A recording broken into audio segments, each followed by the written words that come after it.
In every quiet suburban community, there is an unspoken expectation that the people entrusted with positions of authority will act with fairness, restraint, and respect for the privacy of their neighbors. Willowbrook Estates was no exception. Residents believed they lived in a peaceful neighborhood governed by rules meant to protect property values and maintain order. But beneath that polished exterior, an unsettling truth was brewing, one centered around Meredith Sinclair, the HOA president, whose hunger for control steadily escalated from mild overreach to full-blown obsession. The HOA president who crossed the line tells the story of how a seemingly ordinary figure of community leadership shattered boundaries, broke the law, and triggered a chain of consequences that no one could have imagined. From the moment she assumed her role, Meredith acted with the confidence of someone who believed she was untouchable. She issued citations with an almost ceremonial flair, enforcing even the most minor regulations with ruthless precision. To her, the HOA wasn't a volunteer responsibility, it was a throne, and she intended to rule it absolutely. When a new resident, Marcus Blackwood, moved into Willowbrook Estates, she saw an opportunity to assert that authority. What she didn't know was that Marcus was a federal judge, accustomed to handling dangerous criminal cases. To Meredith, however,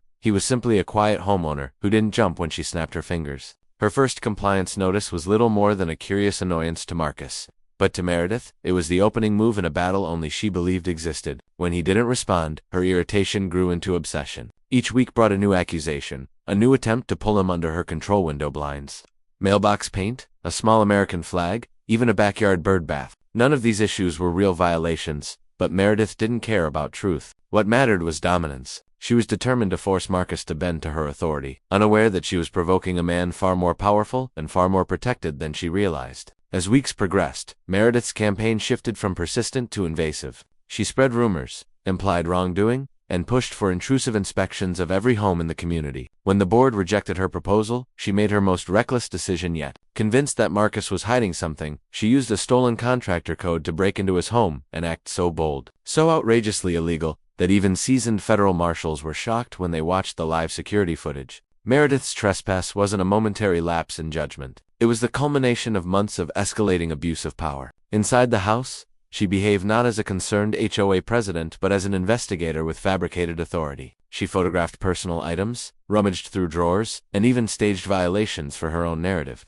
Her arrogance grew as she moved from room to room, blissfully unaware that she was being watched by federal agents and that a team of marshals was already on its way. Her arrest was swift and unavoidable. The image of her standing in handcuffs, hair disheveled, voice shaking with desperation, marked the dramatic fall of someone who believed she could bend the law to her will. But the consequences stretched far beyond humiliation. Criminal charges, probation, heavy fines, loss of employment, and permanent suspicion from the community transformed her once powerful status into something pitiful. The HOA president who crossed the line is a cautionary tale about unchecked authority and the dangers of allowing small positions of power to inflate into delusions of control. It highlights how a seemingly ordinary neighborhood dispute spiraled into federal legal action, proving that even in quiet suburbs, justice remains unwavering and no one, not even an HOA president, is above the law. In most suburban neighborhoods, homeowners associations exist to maintain harmony, protect property values, and ensure that shared spaces remain pleasant for everyone. The system works only when those entrusted with authority respect boundaries, follow the law, and treat residents fairly. But when that authority is misused, when rules become weapons and leadership becomes a tool for control, the consequences can be far more dangerous than any untrimmed hedge or mismatched mailbox. When HOA power turns dangerous, captures the unsettling reality of what can happen when an ordinary community role transforms into a platform for unchecked obsession, ultimately spiraling into criminal behavior. The story begins in Willowbrook Estates, a gated neighborhood known for its manicured lawns and quiet streets. On the surface, it was the kind of place people moved to when they wanted peace, people like Marcus Blackwood, a federal judge who had seen enough chaos in his professional life to value a calm, private home. But instead of the tranquility he expected, Marcus found himself caught in the crosshairs of an HOA president who believed her authority was absolute. Meredith Sinclair had always taken her position seriously, too seriously. She prided herself on being the guardian of neighborhood standards.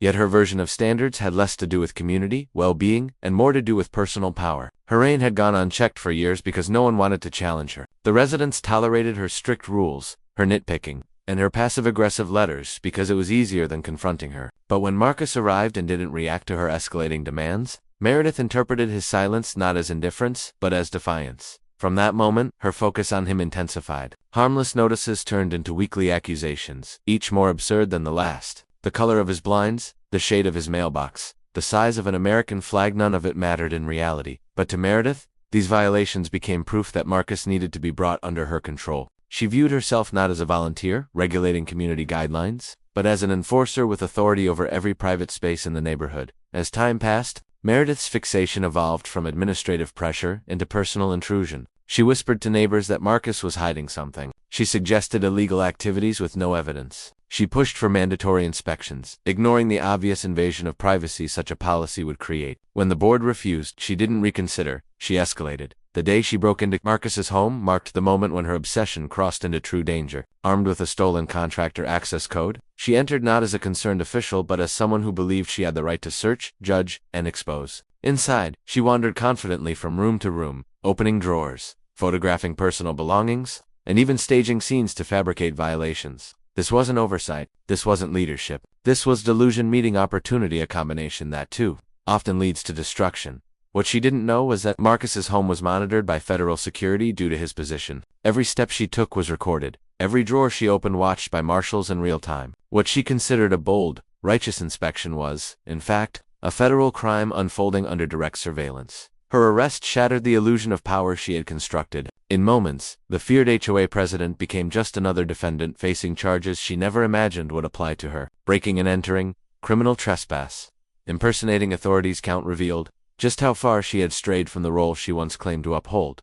When HOA power turns dangerous, it illustrates a deeper truth about authority. It is safest in the hands of those who don't crave it. When a position meant to serve becomes a tool for domination, a community can quickly shift from peaceful to perilous. Meredith's downfall wasn't the result of a single mistake, but a pattern of entitlement that finally collided with reality. And in the end, the very power she abused became the force that destroyed her.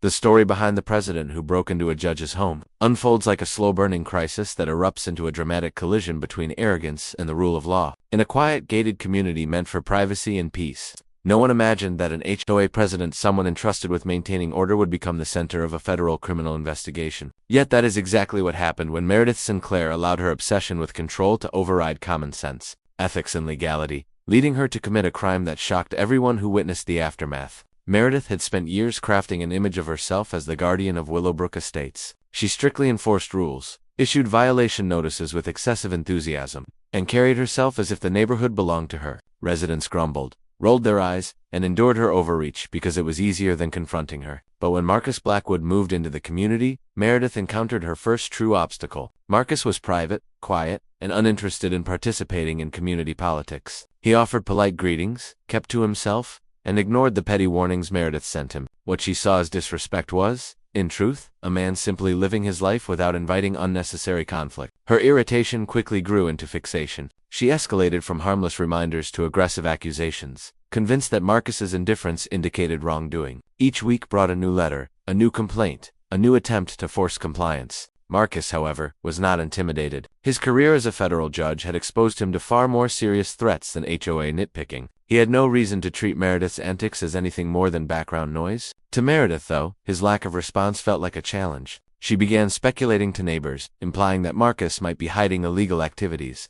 She pressured the HOA board to authorize inspections of all homes, a motion that narrowly failed. That rejection lit the fuse. Instead of accepting their decision, Meredith convinced herself that she had the authority to carry out an inspection alone. Her decision to break into Marcus's house was not impulsive. It was deliberate. Using a contractor access code she wasn't authorized to have, she slipped into the property one afternoon while he was miles away presiding over court. Inside, she behaved as though she were carrying out an official investigation, opening drawers, photographing rooms, rummaging through private belongings, even staging supposed violations for her own documentation. In her mind, she was proving her authority. In reality, she was committing multiple crimes inside the home of a federal judge, protected by marshals and surveillance systems. The security cameras captured everything: her unauthorized entry, her search of every room, her attempts to fabricate evidence. Federal marshals arrived swiftly, arresting her before she could grasp the seriousness of what she had done. Shock consumed the neighborhood as word spread. Their HOA president had broken into a judge's home. Her downfall was immediate and devastating. Criminal charges, public humiliation, loss of employment, and the collapse of her reputation all followed in rapid succession. In crossing the line between authority and obsession, Meredith not only violated someone's home, she destroyed her own life. Willowbrook Estates was meant to be a peaceful refuge, a gated community built on quiet streets, manicured lawns, and a sense of shared respect among neighbors. But beneath that calm exterior simmered a tension created by one individual whose role, once intended to serve the residents, had twisted into something far more dangerous. The story of abuse of authority in this seemingly idyllic neighborhood begins with Meredith Sinclair, the HOA president who allowed her position to inflate her ego until it eclipsed judgment, ethics, and even the law itself. Meredith had long treated the HOA presidency as a personal throne. She enforced minor rules as if they were federal statutes and issued violation notices with a zeal that made neighbors wary of crossing her. Most residents tolerated her behavior because challenging her felt exhausting, and compliance was easier than confrontation. For years, her power grew not because she earned it, but because no one dared to restrict it. That balance shifted when Marcus Blackwood moved into the community. Marcus lived quietly, kept to himself, and never sought involvement in HOA affairs. To him, Willowbrook Estates was simply a place to rest after long days handling high-stakes cases as a federal judge.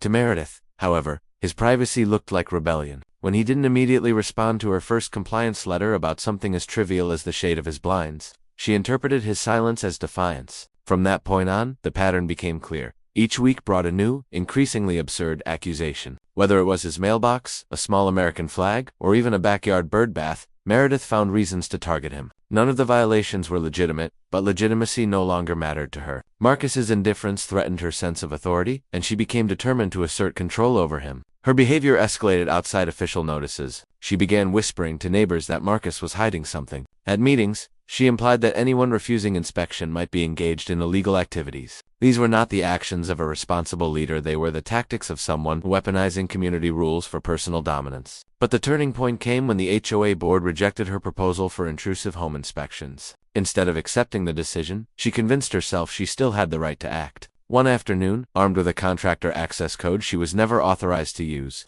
she entered Marcus's home while he was away in court. Inside, she moved as if she owned the place, opening closets, photographing personal items, rummaging through drawers, and even fabricating violations by rearranging objects. What she didn't know was that the home was monitored by federal marshals due to Marcus's position. Her entire intrusion was captured on camera. The marshals arrived quickly, arrested her on the spot, and exposed the full extent of her misconduct. The fallout shattered the facade she had built. Meredith faced criminal charges, heavy fines, professional ruin, and total isolation from the community she once controlled. Residents who had feared her now saw the truth. She had misused her position not for the neighborhood's benefit, but to satisfy her own need for power. In the end, Willowbrook Estates learned a harsh lesson: authority without accountability is a threat, not a service. The slow unraveling of power in Willowbrook Estates began long before anyone realized how deeply things had spiraled. The neighborhood, known for its quiet streets and well-kept homes, relied on its HOA to maintain order, not to disrupt it. Yet under Meredith Sinclair's leadership, the association became a mechanism of intimidation rather than community care. What started as routine rule enforcement slowly shifted into a pattern of personal vendettas, selective oversight, and unnecessary intrusion. Residents felt the tension but avoided confrontation, assuming her strictness was merely enthusiasm for her role. They had no idea that Meredith's sense of authority had grown far beyond the boundaries of her position. Her need for control intensified with every ignored warning and every homeowner who didn't respond exactly as she wished. When Marcus Blackwood moved into the community, she found an unexpected challenge. His calm indifference to her notices only fueled her belief that she needed to assert dominance. She interpreted silence as defiance and felt compelled to escalate. Neighbors began to witness her behavior shift. Her tone became sharper, her accusations more bizarre, and her fascination with Marcus more obvious. Rumors spread not because they were believable, but because Meredith pushed them with unyielding certainty. Her role as HOA president became her justification for every invasive thought and every intrusive action she wished to take.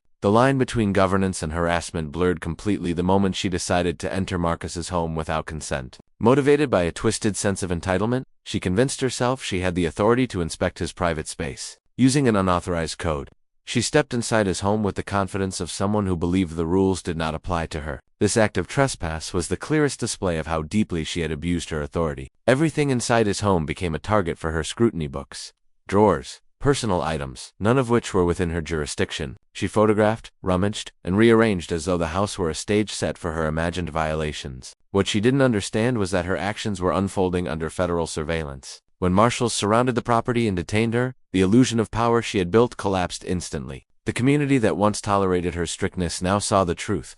The HOA president had not been protecting their neighborhood. She had been exploiting her position to feed her own desire for control. Her abuse of authority became the defining scandal of Willowbrook Estates, a reminder of the damage a single person can cause when left unchecked. The morning Meredith Sinclair stepped out of her front door, she expected another routine day, perhaps a fitness class, a round of emails, or a new list of minor violations to send out. What she did not expect were the flashing lights, the federal marshals waiting at the curb, or the handcuffs that would close around her wrists moments later. Her arrest shocked the entire community. But for those who later learned the full truth, it became clear that this moment had been inevitable. Meredith had long mistaken her HOA title for absolute authority. Her enforcement style was infamous: aggressive letters, exaggerated complaints, and a constant need to assert control. But everything changed once she set her sights on Marcus Blackwood. Her fixation grew with each passing week until it developed into a dangerous obsession. Breaking into his home was the final and most catastrophic decision she could have made. Federal agents watched her on live cameras as she walked through Marcus's rooms, snapping photographs and fabricating evidence. To her, it was an inspection. To the law, it was a serious crime. When the marshals quietly surrounded the property and waited for Marcus's confirmation, her fate was sealed. The moment she was approached, Meredith insisted it was a misunderstanding, claiming she had full authority as HOA president. Her voice shook between confidence and panic, as though repeating the words might make them true. But no title could shield her from the consequences of entering a federal judge's home uninvited. As neighbors gathered behind fences and peered through windows, they witnessed a dramatic fall from power. The woman who had once demanded compliance from everyone was suddenly powerless herself, escorted into a patrol car while struggling to explain away the undeniable evidence against her. For the first time, the community saw her not as a strict administrator, but as someone who had crossed a line no HOA role could ever justify. Her arrest sent ripples through Willowbrook Estate's quiet conversations, stunned expressions, and a collective realization of how far things had gone. It marked the end of Meredith's reign and the beginning of accountability. The day the HOA president was arrested became a defining moment, proving that authority, when misused, ultimately collapses under the weight of its own excess.